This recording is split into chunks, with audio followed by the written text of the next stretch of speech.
You're nothing but a nobody, Richard Thompson declared, swirling his $500 wine in a crystal glass at the head of his mahogany dining table. A simple bank employee who got lucky with my daughter. My name is Michael Foster, 35 years old, and for the past 7 years, I've been married to Sarah Thompson, daughter of one of Indianapolis's supposedly elite business families.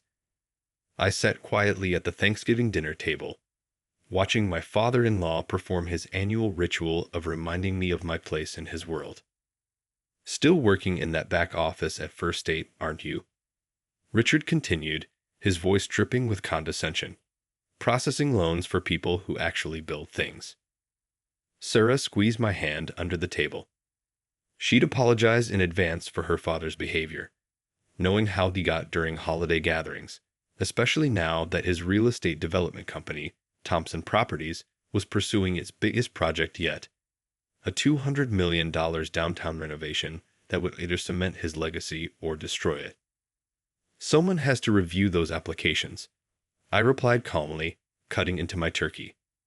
Make sure everything's in order. Richard snorted, paper pushing. When I started Thompson Properties, I built it with my own hands. Took risks. Made things happen. Not like today's young people, hiding behind computers. What Richard didn't know, what almost nobody knew, was that my back office position was carefully crafted cover.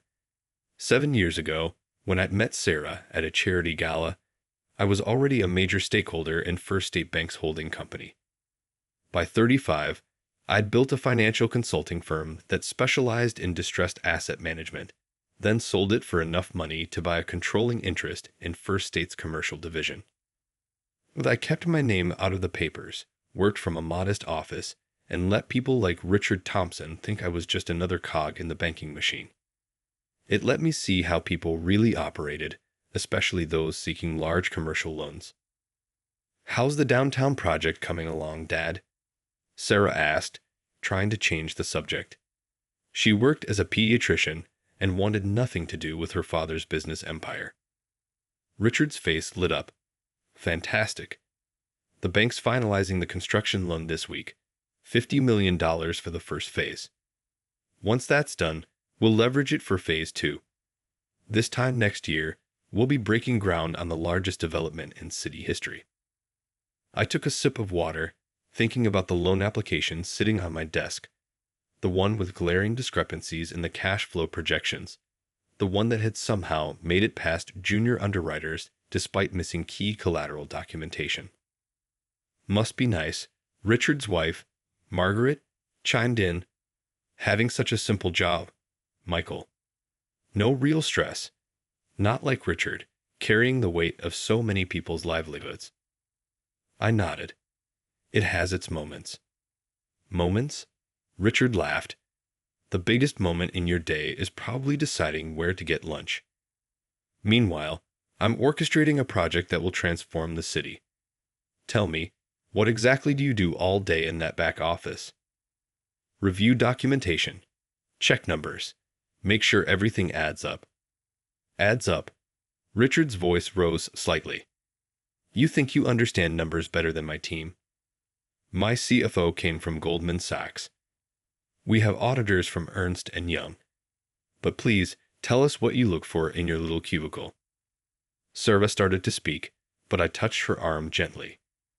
Actually, Richard, I notice things like when projected rental income doesn't match market rates, or when subsidiary collateral doesn't have clear title. Small details that sometimes slip through. For just a moment, something flickered across Richard's face. Uncertainty. Concern. But it passed quickly, replaced by his usual smugness. Well, he said, standing to refill his wine glass. Thankfully, the real decisions are made by people who understand business, not clerks checking boxes. I helped Sarah clear the dishes after dinner while Richard held court in the living room, regaling everyone with stories about his business genius. She apologized again for her father's behavior, but I just kissed her cheek and told her not to worry. He just wants what's best for you, I said. By insulting my husband at every chance he gets. He sees the world in a certain way. Success has to be visible, dramatic. Anything else isn't worth noticing. Later that night, driving home to our modest suburban house, bought with my own money, not my hidden wealth, Sarah was quiet. "You never let him get to you," she said finally. "How do you stay so calm?"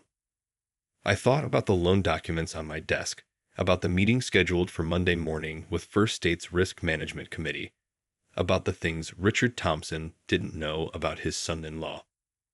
"Perspective," I said. "Everyone has their own measure of success." The next morning, while Sarah was at the hospital doing her rounds, I drove to my private office. Not the bank cubicle Richard imagined, but a top-floor suite in a discreet building across town. My real workspace, where I actually ran First State's commercial lending division. My assistant, Jennifer, was waiting with updates. "Thompson Properties loan application is ready for final review. Risk Management Committee meets Monday at 9 a.m. I spent Saturday going through every detail of Richard's application. The numbers were worse than I'd initially thought. His company had overvalued assets, understated liabilities, and made revenue projections that bordered on fictional. His prestigious CFO had either missed these issues or, more likely, helped hide them. "Get me everything we have on Thompson Properties' other loans," I told Jennifer. "All subsidiaries and related entities." The pattern emerged quickly. Richard had been playing a complex shell game, using loans from multiple banks to cover shortfalls and maintain appearances. The downtown project wasn't going to save his company.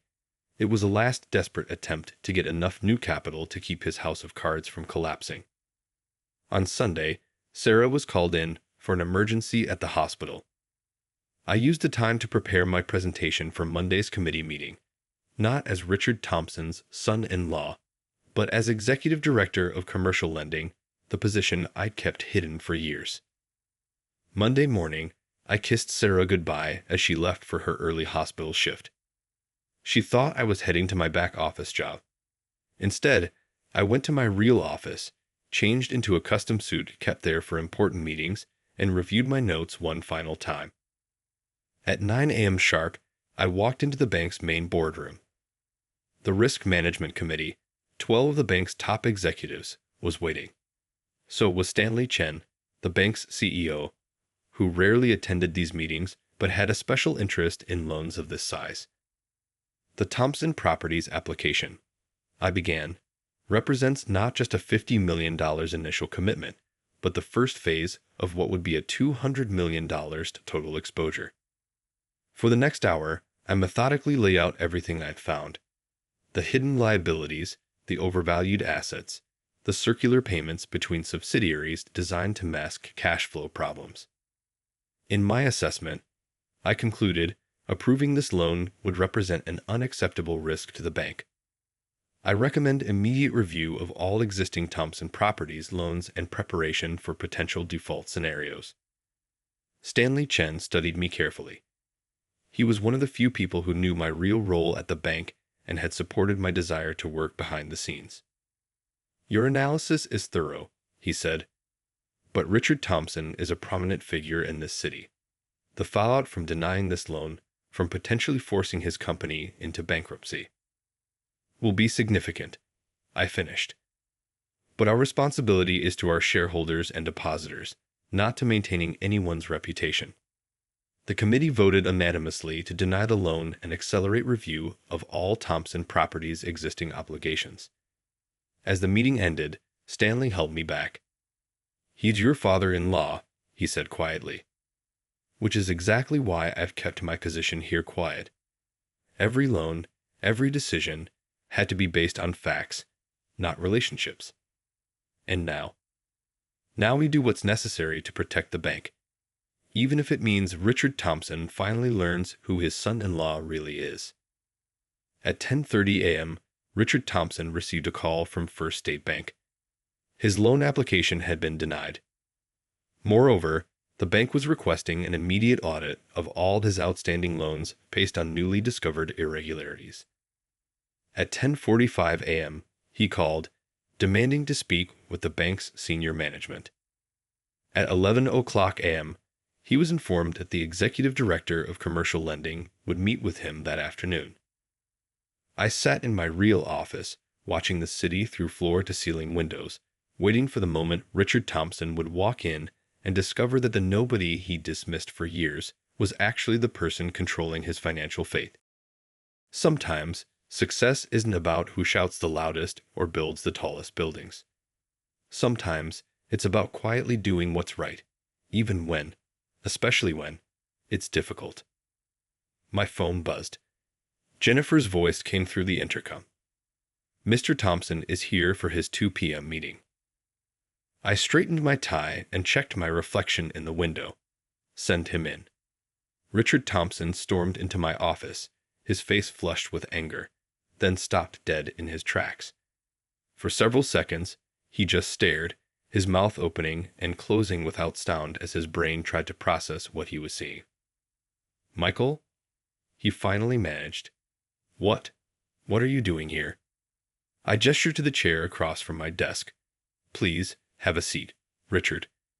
We have a lot to discuss about Thompson Properties' financial situation."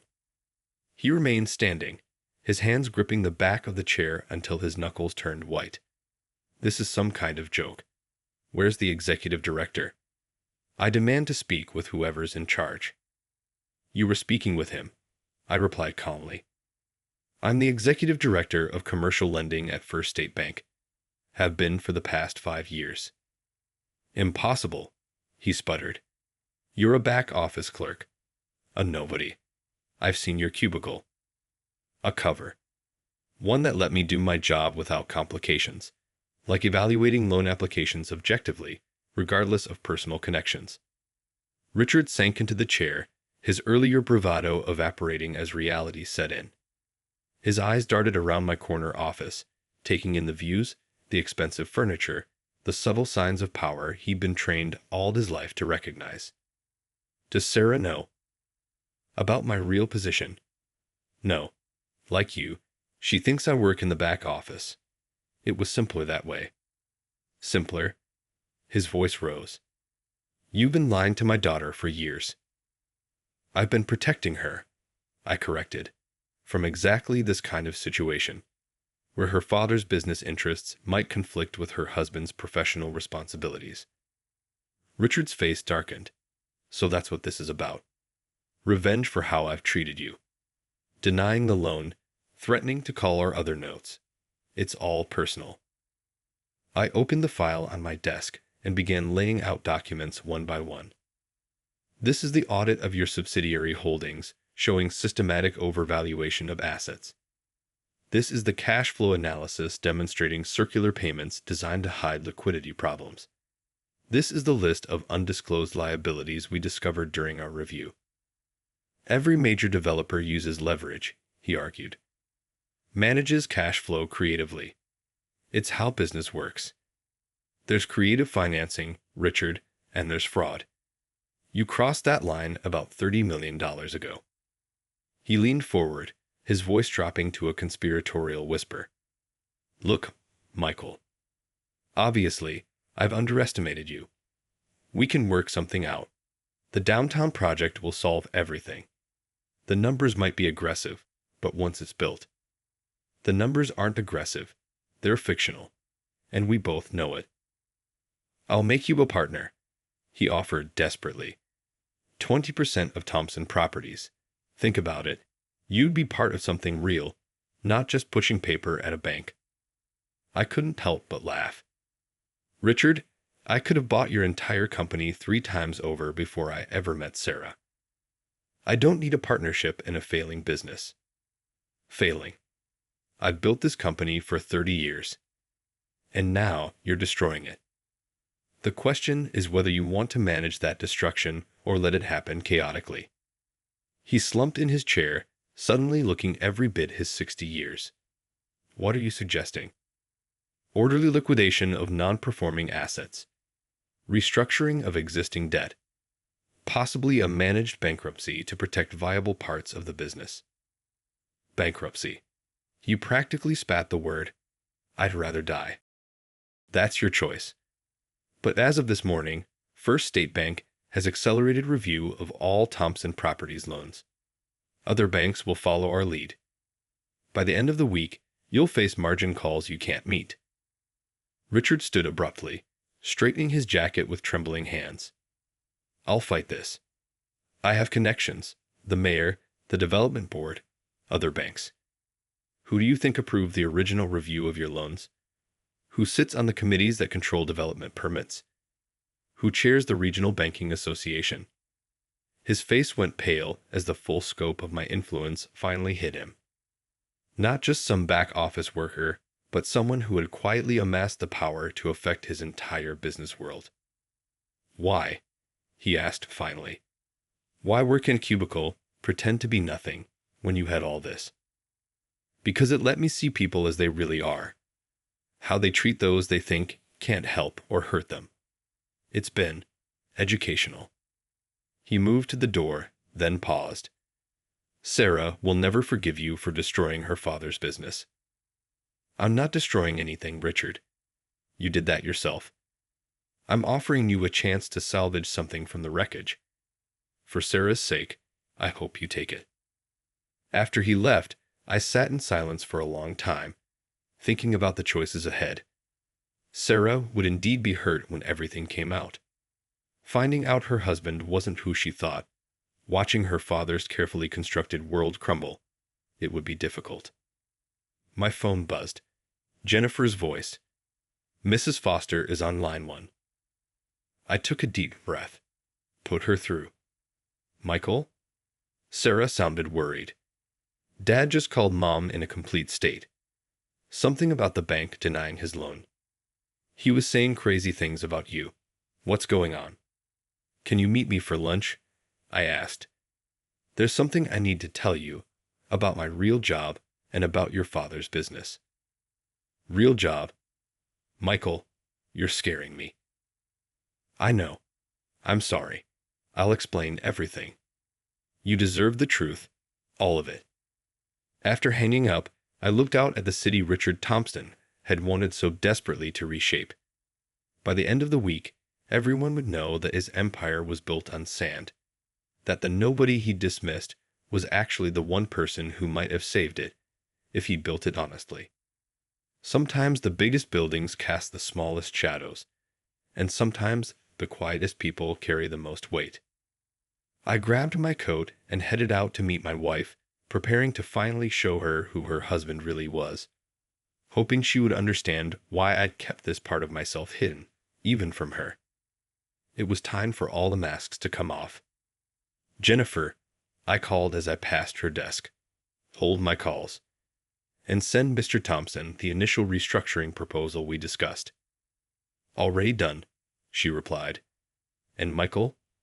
Good luck with Sarah. I nodded, stepping into the elevator. The hard part wasn't exposing Richard Thompson's financial house of cards.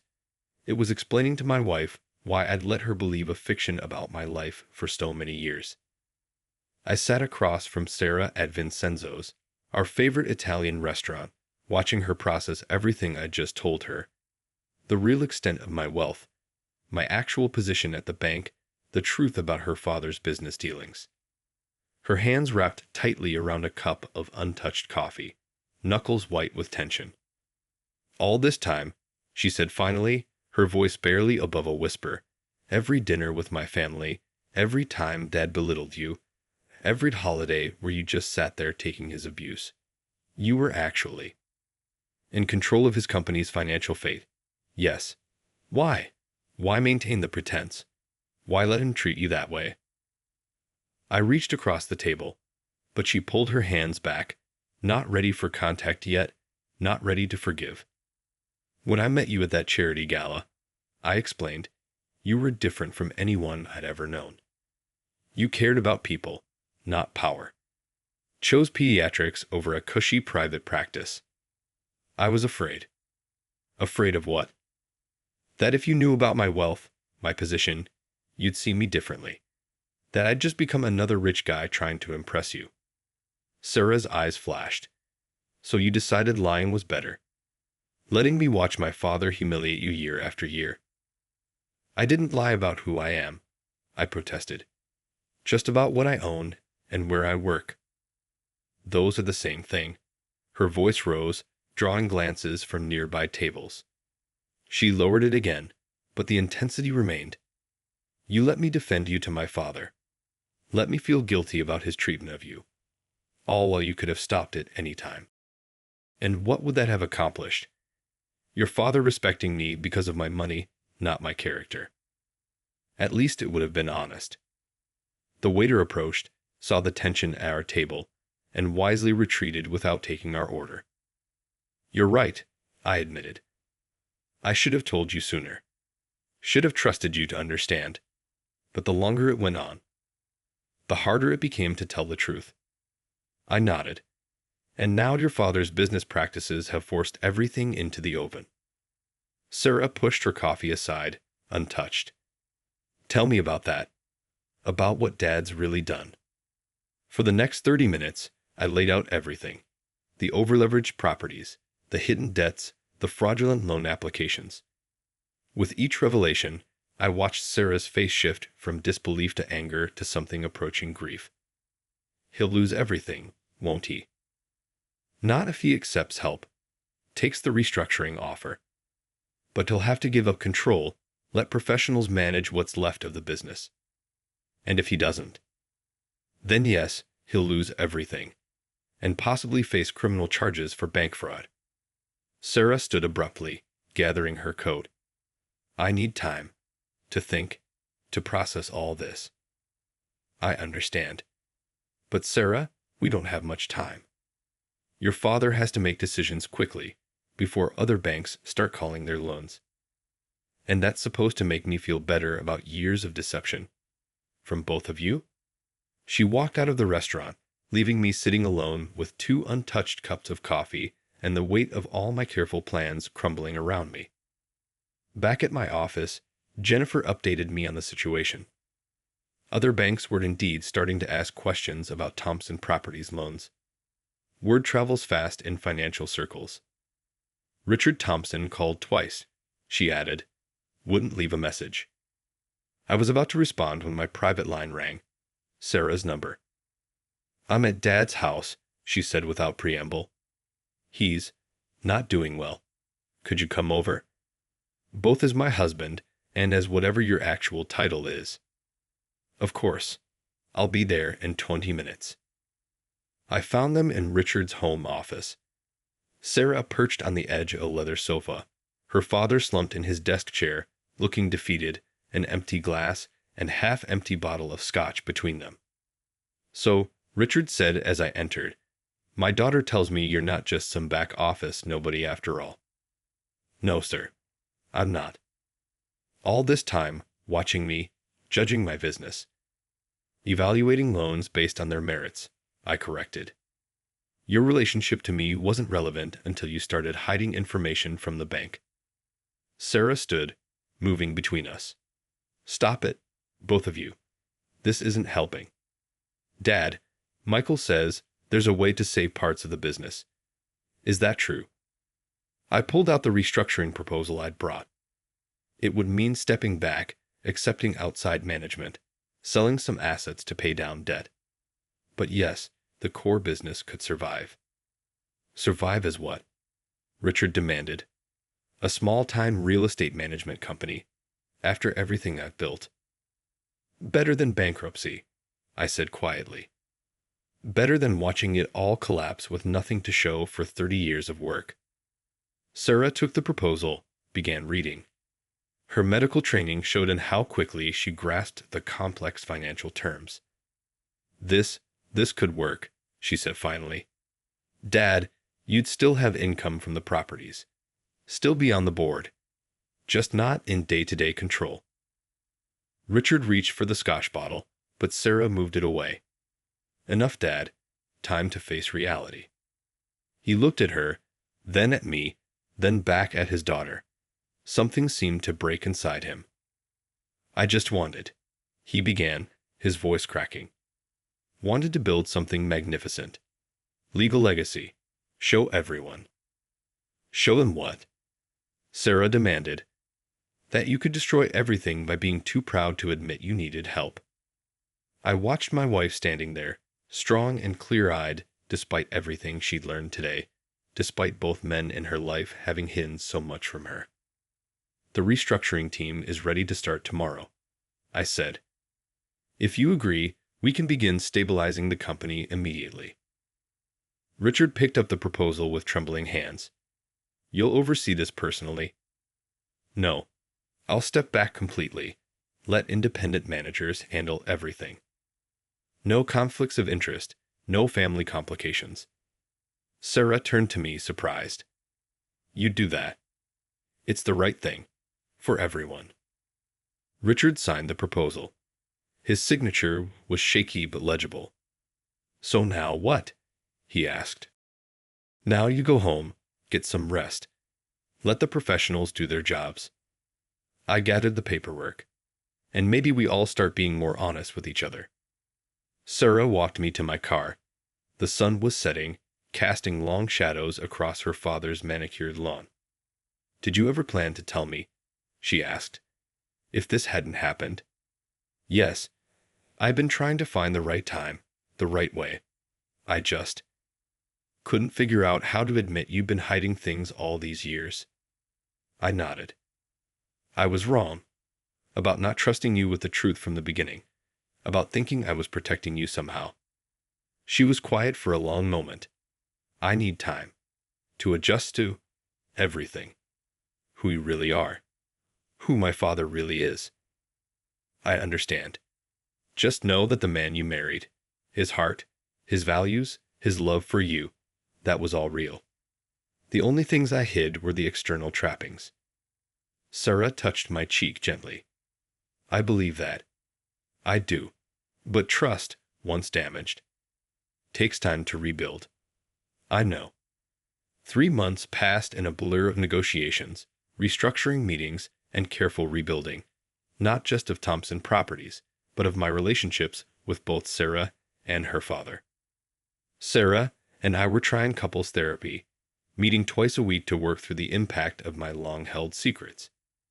She had moved back in after a month apart, but trust was returning slowly, like spring after a long winter. The thing is, she told our therapist during one session, I understand why he did it. I even respect the principle behind it. But understanding doesn't automatically heal a hurt, I finished. Richard, meanwhile, was adapting to his new role with surprising grace. The professional management team had salvaged most of his properties, though the downtown project had been scaled back significantly. He even started calling me for advice occasionally, speaking not as a resentful father-in-law, but as someone who had finally recognized he had something to learn.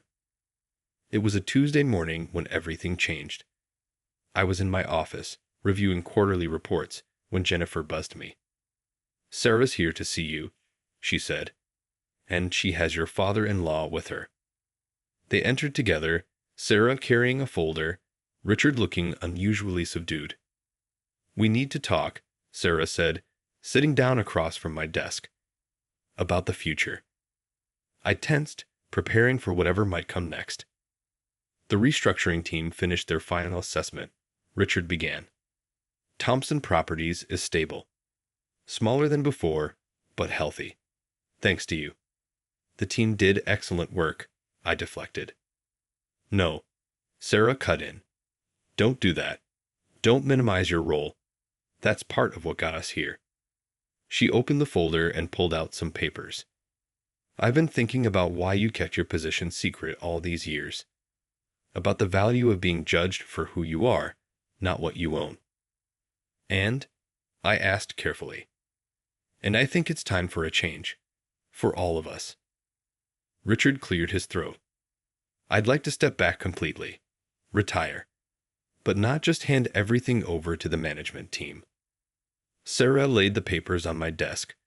A proposal to merge Thompson Properties' remaining assets with a new company, jointly owned by all 3 of us. Dad would be chairman emeritus, she explained. You would oversee strategy and expansion, and I'd leave my practice to handle community relations and charitable initiatives. I stared at them both. you'd give up medicine. Scale back, she corrected. Work part-time at the free clinic, but use our resources to make a real difference in healthcare access for underserved communities. The Thompson Foster Group, Richard added. Building something new. Together. I picked up the proposal, reading carefully. It was well crafted, combining business acumen with social responsibility. A way to blend all our strengths. You did this together? I asked. Sarah nodded. Turns out we all had something to learn about honesty, trust, and seeing people for who they really are. Including me, Richard admitted. I was wrong about you, Michael. Wrong about a lot of things. I looked at my wife and saw both forgiveness and challenge in her eyes. No more secrets. No more secrets, she confirmed, from any of us. 2 weeks later, we announced the formation of the Thompson Foster Group. The press release highlighted our focus on sustainable development and community investment. Richard gave a graceful retirement speech, passing the torch to the next generation. That evening, we had dinner at Sarah's parents' house. No fancy wine, no power plays, no pretense. Just family trying to build something new from the ruins of old mistakes. You know, Richard said as we finished dessert, I spent 30 years trying to prove I was somebody important. Never realized the truly important people don't need to prove anything. Sarah squeezed my hand under the table, just like she used to. But this time, it wasn't for comfort against her father's barbs. It was a gesture of partnership, of shared purpose. To new beginnings, Margaret offered, raising her glass. And to seeing people as they really are, Sarah added. I looked around the table at my family, imperfect, healing, but finally honest with each other. The way forward wouldn't be easy, but at least we'd be walking it together in the full light of truth. Sometimes the greatest success isn't in what you build, but in what you rebuild. Not in what you achieve, but in what you learn along the way. To family, I said, raising my glass, and to all the nobodies who turn out to be somebody after all. Richard met my eyes and nodded, a gesture of respect that meant more than any business success ever could. The end wasn't perfect, but it was real. And sometimes that's the greatest victory of all.